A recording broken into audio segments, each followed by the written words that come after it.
What's up, guys? Welcome to the Chess Giant. This is Solomon Ordell, and today we'll be counting down the top 5 highest chess ratings that have ever been achieved in the game's history.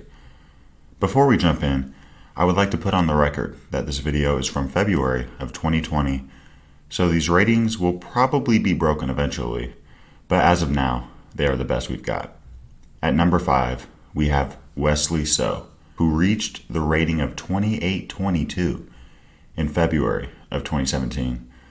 The Filipino-American grandmaster hit this mark and was the second highest rated player in the world at the time. He recently became the first ever World Fischer Random Chess Champion as he defeated Magnus Carlsen and has truly solidified himself as one of the elite players in today's chess world. At number 4 is Levon Aronian. Aronian has a very dynamic, aggressive, and some might even say risky style of play. This has gotten him into some trouble at times, but has also had some huge payoffs. In early 2014, Aronian caught fire and won the 75th Tata Steel tournament by a full point and a half ahead of Anish Giri and Sergei Karjakin. He has continued to play inspiring chess and hit 2830 in March of 2014, becoming the 4th highest rated player in the history of chess. At number 3, we have Fabiano Caruana. Caruana has had more than his fair share of amazing moments, but one that stands out was his 2014 victory at the Sinquefield Cup with a score of 7.5 out of 10 and a 3103 performance rating. He continued playing with an impressive record and reached 2844 in October of 2014, becoming the 3rd highest rated player to ever live. At number 2, we have Garry Kasparov, one of the greatest, arguably the greatest player of all time. He reigned in dramatic fashion as world champion for over 15 years.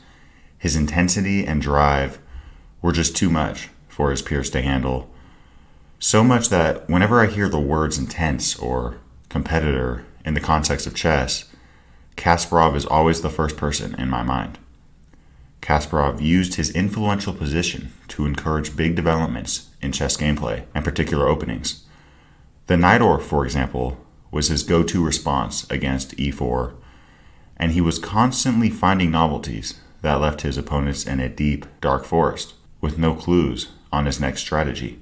Kasparov ended up reaching 2851 in July of 1999, which at the time gave him a rating superior to any other rating reached in history.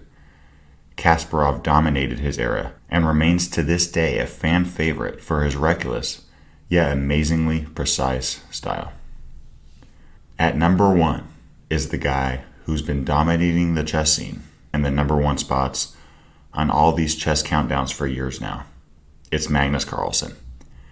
Magnus just seems to win the majority of tournaments he plays, and somehow he continues getting even better.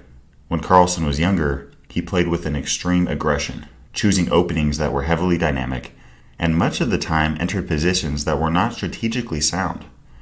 Eventually, Carlsen realized this style of play would not function against the world's elite, and has since developed a more positional style, commonly aiming to enter positions that have never been reached before, and in doing so rendering his opponent's opening preparation null and void. What we often now see from a Carlsen game is the simplicity of 2 people just playing chess, and this falls well into Carlsen's style and also makes things very interesting to follow as a fan.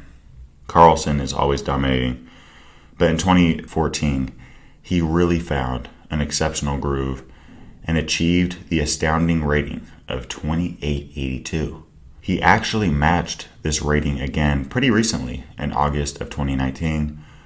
Carlsen himself has not yet been able to break this number, but I have no doubt that he is capable given enough time. So as of now in 2020, these 5 are the highest ratings ever achieved in the history of chess. I'm stoked to watch the game continue unfolding in this new decade, to see new record-breaking numbers enter the arena, and to find out if Carlsen can ever cross a rating of 2900. Let me know if you think that's even possible, what y'all thought of this video, and remember to have an amazing day. Thanks for watching today's video. If you'd like to watch another one, you can click or tap up here. And I've got a lot more high quality chess content on the way. So if you'd like to subscribe, you can click or tap down here. I really appreciate your support.